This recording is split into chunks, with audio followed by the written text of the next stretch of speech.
Hi friends, బాగున్నారా? మీరంతా బాగుండాలని కోరుకుంటున్నాను. ఈరోజు మన ఛానల్లో వంకాయ మెత్తళ్ళు కూర చేసుకుంటున్నాము. దానికి కావాల్సిన పదార్థాలు: ముందుగా 1/2 కేజీ వంకాయలు తీసుకున్నాము, 2 టమాటాలు, ఉల్లిపాయలు, కరివేపాకు, మెత్తళ్ళు తీసుకున్నాము. ముందుగా స్టవ్ వెలిగించుకోవాలి. ఒక పెద్ద గిన్నె పెట్టుకోవాలి. అది బాగా వేడైన తర్వాత ఆయిల్ వేసుకోవాలి. బాగా వేడైన తర్వాత ఒక 2 స్పూన్లు ఆయిల్ వేసుకోవాలి. బాగా వేడైన తర్వాత కరివేపాకు వేసుకోవాలి, పచ్చి కరివేపాకు. కరివేపాకులో ఉన్న నిమ్మంతా పోయిన తర్వాత ముందుగా కట్ చేసి పెట్టుకున్న ఉల్లిపాయలు వేసుకోవాలి. ఉల్లిపాయలు ఈ విధంగా గోల్డ్ కలర్ వచ్చిన తర్వాత టమాటాలు వేసుకోవాలి. మన టమాటాలు వేగేటప్పుడే టేస్ట్కి తగ్గట్టుగా ఉప్పు వేసేసుకోవాలి. కళ్ళు ఉప్పు వేసుకుంటున్నాము.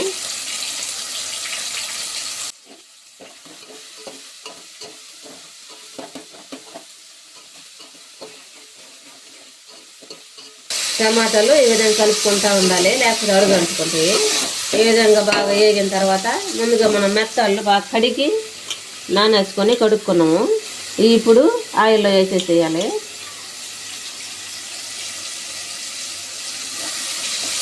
మొత్తం కలిపేసుకోవాలి. ఈ విధంగా ఆయిల్లో వేగినాయి అంటే బాగా టేస్ట్ ఉంటుంది, నీసు వాసన రాకుండా ఉంటుంది.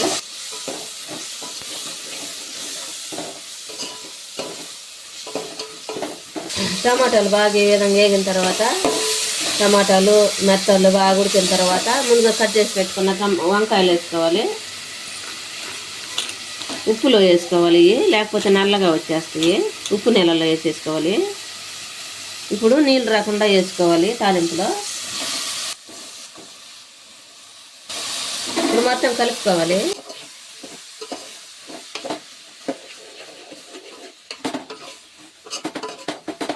వంకాయలు మగ్గేటప్పుడే పసుపు వేసుకోవాలి. 1 స్పూన్ పసుపు వేసుకుంటాము.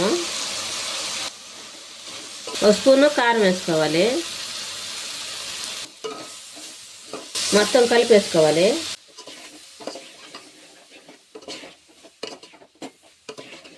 ఇప్పుడు మనం ముందుగా చింతపండు నానేసుకుని ఒక నిమ్మకాయ సైజు చింతపండు నానేసుకున్నాం, కడిగి ఇది మెత్తంగా కలిపి పోసుకోవాలి రసము.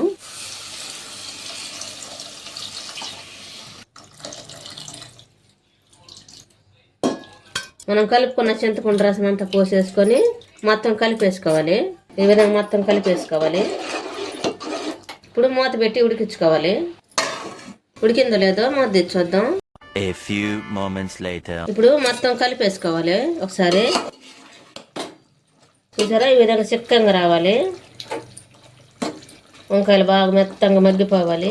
ఇంకా 2 నిమిషాలు ఉడికించుకుందాం. ఈ విధంగా చిక్కబడాలి. ఇప్పుడు స్టవ్ ఆపేసుకోవాలి.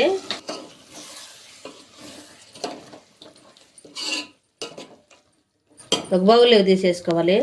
ఎంతో టేస్టీగా ఉండే వంకాయ మెత్తళ్ళు కూర రెడీ అయింది. మీరు కూడా మీ ఇంట్లో చేసుకుని ఎలా ఉందో మా కామెంట్లో పెట్టండి. లైక్, షేర్ చేయండి, సబ్స్క్రైబ్ చేసుకోండి, పక్కన బెల్ నొక్కండి. Thank for watching.